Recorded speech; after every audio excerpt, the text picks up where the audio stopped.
চট্টগ্রামকে clean, green ও healthy city হিসেবে গড়ার আহ্বান চসিক মেয়রের।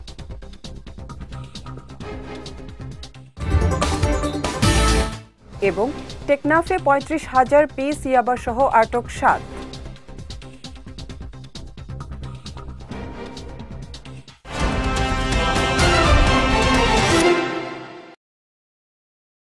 আসসালামু আলাইকুম। চট্টগ্রাম সংবাদে আমন্ত্রণ জানাচ্ছি আমি উম্মে কুলসুম। শুনছিলেন শিরোনাম, এবারে বিস্তারিত। চট্টগ্রামকে ক্লিন, গ্রিন ও হেলদি সিটি হিসেবে গড়তে সকলকে এগিয়ে আসার আহ্বান জানিয়েছেন চসিক মেয়র ডাক্তার শাহাদাত হোসেন। সকালে নগরীর দামপাড়ায় সিএমপি স্কুল অ্যান্ড কলেজের এসএসসি ১৯৯৯ ব্যাচের আয়োজনে রজত জয়ন্তী ও পুনর্মিলনী অনুষ্ঠানে প্রধান অতিথির বক্তব্যে তিনি এ আহ্বান জানান। বলেন, জলাবদ্ধতা নিরসন, পরিষ্কার পরিচ্ছন্নতা ও মশক নিধনের পাশাপাশি জনগণকেও সচেতন করতে হবে। এ সময় ধর্ম, বর্ণ নির্বিশেষে সকলে মিলে নিরাপদ, বাসযোগ্য ও বৈষম্যহীন নগরী গড়তে সকলের সহযোগিতা কামনা করেন city mayor. CMP school and কলেজের প্রধান শিক্ষক বেলাল উদ্দিনের সভাপতিত্বে অনুষ্ঠানে প্রাক্তন শিক্ষক ফরিদ আহমেদ, নূর মোহাম্মদ সহ অনেকে উপস্থিত ছিলেন। শুধু নালা নর্দমা, রাস্তাঘাট পরিষ্কার নয়, এগুলো তো পরিষ্কার করতেই হবে, পাশাপাশি আমাদের মনটাকেও পরিষ্কার করতে হবে, ক্লিন করতে হবে। জাতি, ধর্ম, বর্ণ নির্বিশেষে এই শহরে সবাই যাতে নিরাপদে থাকে, আমরা আমাদের মধ্যে কোনো বৈষম্য থাকবে না। যে বৈষম্য কারণে আজকে একটি আন্দোলন হয়েছে, আজকে অনেক ছাত্র শহীদ হয়েছে, অনেক জনতা, অনেক শ্রমিক, অনেক রাজনীতিবিদ তাদের রক্ত দিয়েছে। টেকনাফের শাহপরীতে অভিযান চালিয়ে ৩৫,০০০ পিস ইয়াবাসহ ৭ মাদক পাচারকারীকে আটক করেছে কোস্টগার্ড। গতকাল কোস্টগার্ড সদর দপ্তরের মিডিয়া কর্মকর্তা লেফটেন্যান্ট কমান্ডার মোহাম্মদ সিয়ামুল হক এ তথ্য জানান। বলেন, গতকাল গোপন সংবাদের ভিত্তিতে সাবরাং সৈকত এলাকা সংলগ্ন সমুদ্রে বিশেষ অভিযান চালানো হয়।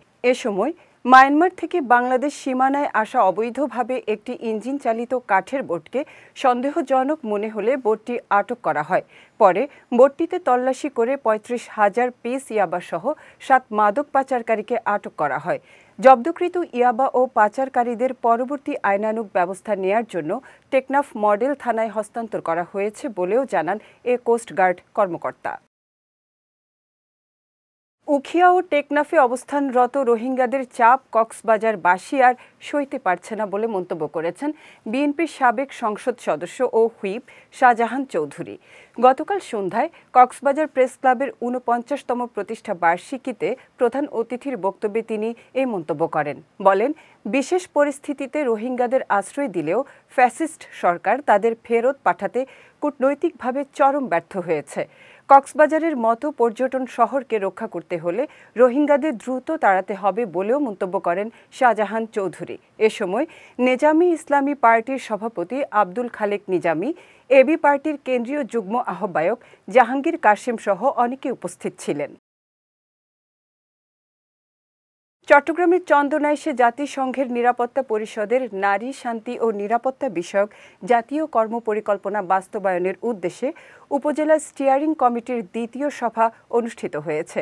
গতকাল global network of women peace বিল্ডার্সের সহায়তায় উপজেলার একটি কমিউনিটি সেন্টারে এ সভা অনুষ্ঠিত হয়। সভায় উপজেলা সমাজসেবা কর্মকর্তা রাসেল চৌধুরী, সঞ্জিদা আক্তার পপি, শিবলি সাদেক কফিল সহ অনেকে উপস্থিত ছিলেন। চট্টগ্রামের সাংবাদিকদের সঙ্গে মতবিনিময় করেছেন জাকের পার্টির অতিরিক্ত মহাসচিব মাহবুর রহমান হায়দার। গতকাল নগরীর দেওয়ানহাটে অবস্থিত জাকের পার্টির অফিসে মতবিনিময়কালে তিনি জাকের পার্টির ভোটিং প্রস্তাবনা সহ ১৪ দফা প্রস্তাবনা ইসিকে দেয়া হয়েছে বলে জানান। এ সময় ভোটিংয়ের মাধ্যমে অসুস্থ প্রবাসীরাও ভোটাধিকার প্রয়োগ করতে পারবে বলেও জানান তিনি। চট্টগ্রামের এভার কেয়ার হাসপাতালের ক্রিটিক্যাল কেয়ার মেডিসিন বিভাগ প্রথমবারের মতো ক্রিটিক্যাল কেয়ার সিম্পোজিয়ামের আয়োজন করেছে। গতকাল এ অনুষ্ঠানের আয়োজন করা হয়। এ সময় বিআইটিআইডি এর সাবেক পরিচালক doctor M A Hasan Chowdhury, Chittagong medical কলেজের প্রিন্সিপাল ডাক্তার জসিমউদ্দিন, চট্টগ্রামের এভার কেয়ার হাসপাতালের সিইও সামির সিং সহ অনেকে উপস্থিত ছিলেন। অনুষ্ঠানে ক্রিটিক্যাল কেয়ার মেডিসিনের লেটেস্ট সব তথ্য ও অনুসন্ধান বিষয়ে আলোচনা করা হয় এবং উপস্থিত হেলথ প্রফেশনালদের বিভিন্ন গুরুত্বপূর্ণ পরামর্শ দেয়া হয়। শিক্ষার্থীদের মেধা বিকাশ ও প্রতিযোগিতা সৃষ্টির লক্ষ্যে চট্টগ্রামের বাঁশখালীতে তৃতীয় থেকে নবম শ্রেণী পর্যন্ত বৃত্তি পরীক্ষা অনুষ্ঠিত হয়েছে। গতকাল বাঁশখালী ছাত্র সংস্থার উদ্যোগে বাঁশখালী সরকারি আলাউল কলেজ হলরুমে এর আয়োজন করা হয়। এ পরীক্ষায় উপজেলার প্রত্যেকটি ইউনিয়নের প্রাথমিক এবং মাধ্যমিক বিদ্যালয়ের প্রায় ৬০০ জন পরীক্ষার্থী অংশগ্রহণ করে। এ সময় কেন্দ্র পরিদর্শন করেন বৃত্তি পরীক্ষার আহ্বায়ক সুলতানুল আনিস চৌধুরী, পরীক্ষা নিয়ন্ত্রণ কমিটির সহকারী কেন্দ্র প্রধান ইমাম হোসেন সহ অনেকে। এ ধরনের বৃত্তি পরীক্ষা শিক্ষার্থীদের মেধা বিকাশে গুরুত্বপূর্ণ ভূমিকা রাখবে বলে আশা প্রকাশ করেন আয়োজকরা। চট্টগ্রামের শিক্ষা ও স্বাস্থ্য উন্নয়নমূলক প্রতিষ্ঠান হেলথ কার্ড বিডি বৃত্তি প্রকল্পের ব্যবস্থাপনায় চতুর্থবারের মতো বৃত্তি পরীক্ষা অনুষ্ঠিত হয়েছে। সকালে চট্টগ্রামের ৯টি কেন্দ্রে একযোগে অনুষ্ঠিত হয়েছে এ পরীক্ষা। হেলথ কার্ড বিডি বৃত্তি পরীক্ষা পরিদর্শন করেন বৃত্তি প্রকল্পের চেয়ারম্যান মাওলানা এম সোলাইমান কাশিমি, ব্যবস্থাপনা পরিচালক ইমরানুল হক ও মাওলানা মোজাহেরুল হক। এ সময় বৃত্তি পরীক্ষায় অংশগ্রহণকারী শিক্ষার্থীদের সবাই বৃত্তি না পেলেও পরীক্ষায় অংশগ্রহণ করে অনেক কিছু শিখতে পারবে বলেও মন্তব্য করেন আয়োজকরা। চট্টগ্রাম সংবাদ শেষ করার আগে শিরোনামগুলো দেখে নিচ্ছি আরও একবার।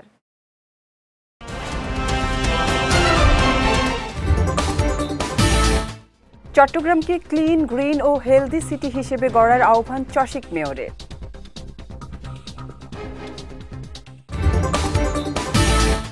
এবং টেকনাফে ৩৫,০০০ পিস ইয়াবাসহ আটক ৭।